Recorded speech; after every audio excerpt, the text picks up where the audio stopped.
Welcome back to our journey through time, dear friend. Before we venture into one of medieval Europe's most pivotal battles, I want to ask you for that small favor.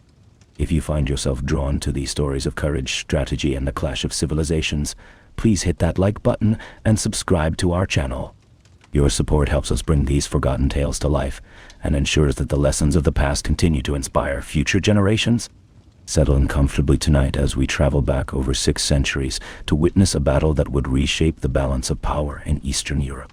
Close your eyes and imagine yourself transported to the year 1410, to the fields of northern Poland, where the ancient order of the Teutonic Knights would face their greatest challenge since arriving in the Baltic lands 2 centuries earlier. This is the story of the Battle of Grunwald, where on July 15, 1410, the combined forces of Poland and Lithuania, under the command of King Władysław II Jagiełło and Grand Duke Vytautas the Great, would confront the military might of the Teutonic Order in what would become one of the largest and most decisive battles of the medieval period. Here, the Black Cross of the Teutonic Knights would clash with the White Eagle of Poland and the Charging Knight of Lithuania in a struggle that would determine the fate of Eastern Europe for centuries to come. Our tale begins not with a thunderous charge of knights or the clash of steel, but with a young girl's sacrifice that would change the course of history.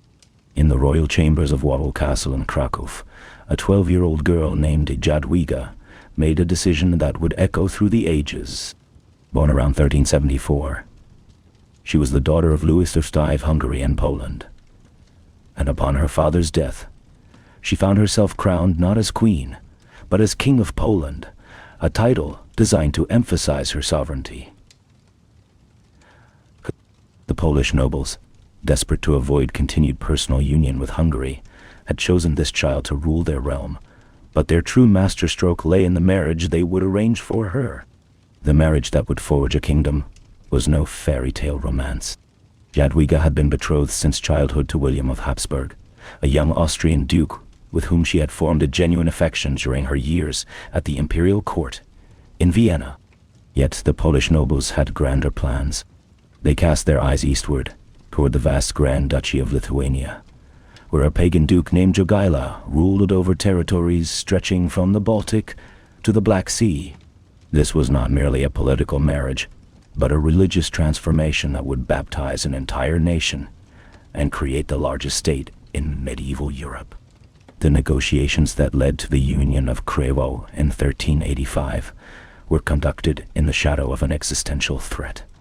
The Teutonic Knights, those warrior monks who had arrived in Prussia in 1230 under the invitation of Conrad of Mazovia, had transformed from humble crusaders into the masters of a powerful state.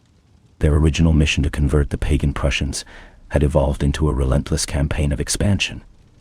And by the late 14th century, they controlled vast territories along the Baltic coast, from Prussia to Livonia, wielding both spiritual authority and temporal power with an iron fist. On August 14, 1385, at Krzywa Castle in Lithuania, Jagiełło signed the document that would change European history. The Union of Grunwald was more than a marriage contract. It was a revolution. Jagiełło pledged to convert to Christianity, to bring his Lithuanian subjects into the Catholic fold, and to unite his vast territories with Poland. In return, he would marry the child Queen Jagiełło and become King of Poland. The word applicare in the Latin text, meaning to adjoin or attach, would spark centuries of debate between Polish and Lithuanian historians about the exact nature of this union. The transformation of Jagiełło into Władysław II Jagiełło was both literal and symbolic. On February 15, 1386, the 40-year-old pagan duke was baptized in Wawel Cathedral, taking the Christian name Władysław. 3 days later, in a ceremony that must have been as emotionally complex as it was historically significant, he married the 12-year-old Jagiełło. The age difference was enormous, the cultural gap immense, and initially, they could not even speak the same language.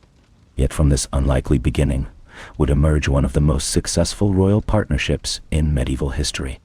The baptism of Lithuania that followed was the largest single conversion event in European history.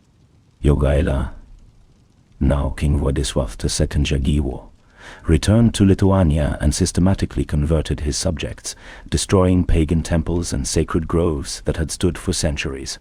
The conversion was not merely spiritual but strategic, removing the primary justification for Teutonic expansion. No longer could the knights claim they were conducting holy crusades against pagan Lithuania. They were now attacking fellow Christians. The character of Vytautas the Great, cousin to Jagiełło, adds another fascinating dimension to our story. Born around 1350, Vytautas was a man of extraordinary ambition and political acumen. His relationship with Jagiełło had been turbulent, marked by periods of alliance and bitter conflict. In their youth, they had fought a civil war that saw Vytautas's father Kęstutis murdered while in Jagiełło's custody, an event that drove Vytautas to seek revenge with Teutonic assistance. Yet by the 1390s, they had reconciled, and Vytautas had become Grand Duke of Lithuania under Jagiełło's overall authority. The Teutonic Order that faced this Polish-Lithuanian alliance was at the height of its power and wealth. Founded during the Third Crusade as a hospital brotherhood in Acre, the order had evolved into a military powerhouse. Their distinctive white mantles bearing the Black Cross had become symbols of both Christian devotion and military might. The knights took vows of poverty, chastity, and obedience. But by the early 15th century, these vows had become largely ceremonial, as the order accumulated vast wealth through trade, particularly in amber and grain. The Teutonic state was unique in medieval Europe, a theocracy ruled directly by warrior monks, with no king or prince above them. Their capital at Marienburg, now Malbork, was a massive brick fortress that served as both military headquarters and administrative center. The order's strength lay not only in their own knight brothers, but in their ability to attract crusading volunteers from across Western Europe. English knights, French nobles, and German princes regularly joined their campaigns, viewing service in the Baltic as a path to spiritual salvation and worldly glory. The immediate cause of the war that would culminate at Grunwald was the dispute over Samogitia, a region that held strategic importance far beyond its size. This territory, located in what is now Western Lithuania, served as the land bridge connecting the Teutonic Knights in Prussia with their branch in Livonia. Control of Samogitia was essential for the Order's communications and supply lines, making it a prize worth fighting for.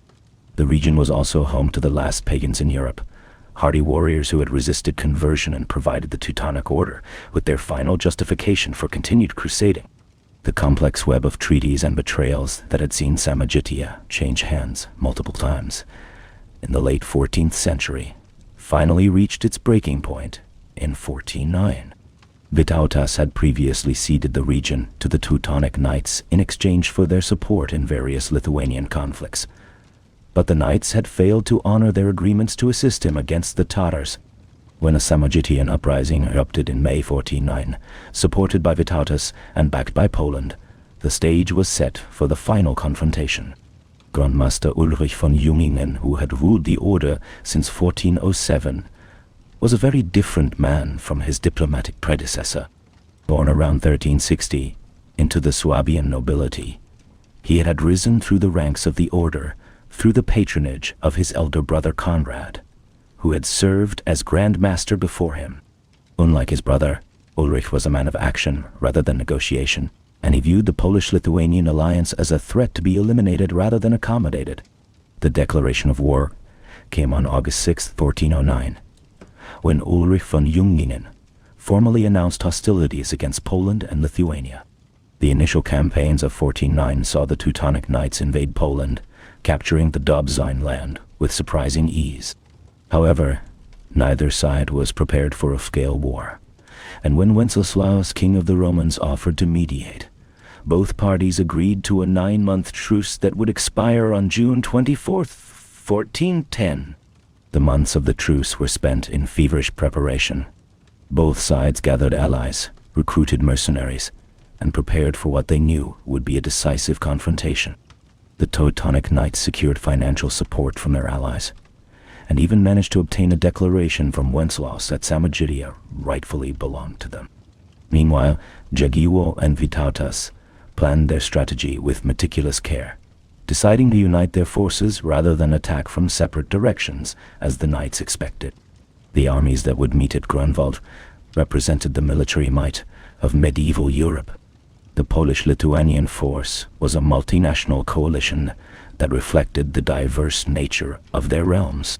The corps consisted of Polish heavy cavalry, knights trained in the Western European tradition and equipped with the finest armor and weapons available. These warriors rode massive war horses and wielded lances that could exceed 12 feet in length, capable of delivering devastating charges that could shatter enemy formations. The Lithuanian contingent was dramatically different in composition and tactics. Led by Vytautas himself, these forces consisted primarily of light cavalry, skilled horsemen who had learned their trade in the endless wars against the Tatars and Russians. Their tactics emphasized mobility and harassment, rather than the direct assault favored by their Polish allies. Supporting these core forces were contingents from across Eastern Europe: Ruthenians, Czechs, Hungarians, and even Tatar allies who had thrown in their lot with Vytautas. The Teutonic army was smaller, but more professionally trained and uniformly equipped. The heart of their force consisted of the Knight brothers themselves, perhaps 250 warriors who had dedicated their lives to military service and religious devotion. These men were supported by a much larger force of secular knights, many of them crusading volunteers from Western Europe who had come to earn spiritual merit through warfare against the enemies of Christendom. German merchants, English adventurers, French nobles, and knights from across the Holy Roman Empire had answered the call to join what they believed would be another glorious crusade. The Teutonic military system was built around the principle of disciplined, coordinated action. Their knights fought in tight formations, using their superior equipment and training to overwhelm less organized enemies. They were masters of the use of heavy cavalry, capable of delivering charges that could break the strongest enemy lines. Their equipment represented the pinnacle of medieval military technology. Plate armor so finely crafted that it could deflect arrows and sword blows, swords balanced to perfection, and lances that could penetrate the strongest shields. The march to Grunwald began in June 1410, as the massive Polish-Lithuanian army moved northward from their rendezvous point. The logistical challenges of moving such a large force were enormous. Tens of thousands of men, along with their horses, weapons, and supplies, had to be coordinated across hundreds of miles of medieval roads. The army moved slowly, averaging only about 15 kilometers per day, as they made their way toward the heart of the Teutonic state. The psychological impact of this massive army on the countryside must have been extraordinary. Peasants fled before the advancing columns, while Teutonic garrisons prepared for siege. The sight of such a vast host, with banners flying and armor gleaming in the summer sun, would have been both magnificent and terrifying. This was medieval warfare on a scale rarely seen, a clash of civilizations that would determine the fate of Eastern Europe. The Teutonic response was swift and decisive. Ulrich von Jungingen gathered his forces and moved to intercept the invaders before they could reach the vital fortress of Marienburg. The Grand Master was confident in his strategy, believing that his professional army could defeat the larger but less unified enemy force. He had chosen his ground carefully, positioning his army in a strong defensive position that would force the enemy to attack uphill. The night before the battle, both armies made their final preparations. The Polish and Lithuanian forces attended mass in the forest, seeking divine blessing for the coming fight. The contrast with their enemies was stark. While the Teutonic Knights had originally been a religious order, their spiritual fervor had been tempered by centuries of political power and worldly wealth. They waited on the open field, confident in their superior equipment and training. The morning of July 15, 1410, dawned clear and hot, perfect weather for a medieval battle. The two armies faced each other across a field that would soon be soaked with blood. The Polish-Lithuanian force deployed with Polish heavy cavalry on the left wing, Lithuanian light cavalry on the right, and various allied contingents in the center. Behind them, King Jagiełło took position with his royal guard, ready to intervene at the crucial moment. The Teutonic deployment reflected their confidence and experience. Their elite heavy cavalry, commanded by Grand Marshal Friedrich von Wallenrode, took position on the left flank, directly opposite the Lithuanian forces. Behind them were crossbowmen, and even some early cannons, representing the latest in military technology. The center and right were held by the rest of their forces, with Grand Master Ulrich von Jungingen positioned to observe and direct the battle. The battle began with a gesture that would be remembered for centuries. Two Teutonic heralds approached the Polish-Lithuanian army, bearing naked swords as a challenge to combat. Their message was both insulting and revealing of Teutonic arrogance. Grand Master Ulrich challenged the enemy commanders to battle, and noting that the field seemed too small for such a large army, offered to withdraw somewhat, so that the Poles and Lithuanians need not loiter in the thickets. Jagiełło's response was dignified and prophetic. "Of swords we have enough, but I will take these as an omen of victory sent me by God himself." The initial phase of the battle saw the Lithuanian light cavalry charge against the Teutonic left wing. This was precisely what the Teutonic commanders had expected and planned for. The Lithuanian horsemen, skilled though they were, faced the flower of the Teutonic army, heavily armored knights who had trained their entire